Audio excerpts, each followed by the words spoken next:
We found this man wandering the streets, talking to himself, digging through trash cans.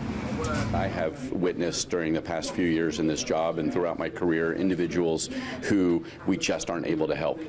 That's why Jeff Kozitzky and a growing number of people who work with homeless individuals think it may be time to force people to get help. Kozitzky is the director of the San Francisco Department of Homelessness and Supportive Housing. He says on any given night, there are 7,500 people living on the streets of San Francisco. Some of them end up here in the emergency room. They get stabilized and are able to talk about how they're going to take care of themselves, but then they're going to be back in again, the next week. And we just go through this cycle, and legally, we can't hold them. He wants to use a legal process called conservatorship to get those with the most severe issues off the streets.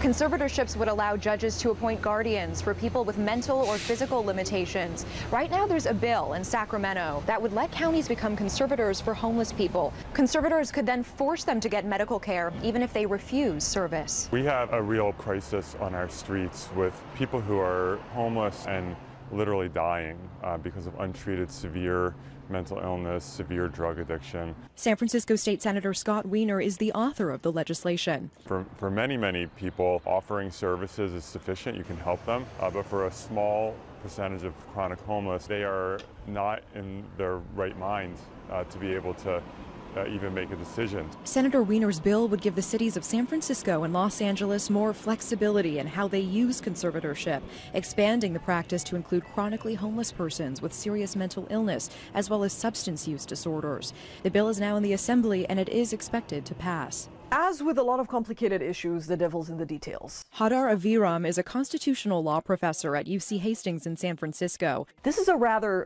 extreme denial of civil rights, and this is why conservatorships are generally reserved to very, very extreme cases and require a very high level of proof that the person cannot take care of themselves. She says conservatorships could be a very effective tool to help homeless individuals who really need it, but she also cautions that they could infringe on a person's rights. The concern is that the program is going to expand and people are going to be swept in that do not deserve to have their civil rights taken away from them. This is not something that should be done lightly. It's something that we should be very, very concerned about. According to Senator Wiener, the law has been written with safeguards to prevent it from being used too broadly. He estimates 50 to 100 homeless people in San Francisco could be getting the help they need if conservatorships were used right now.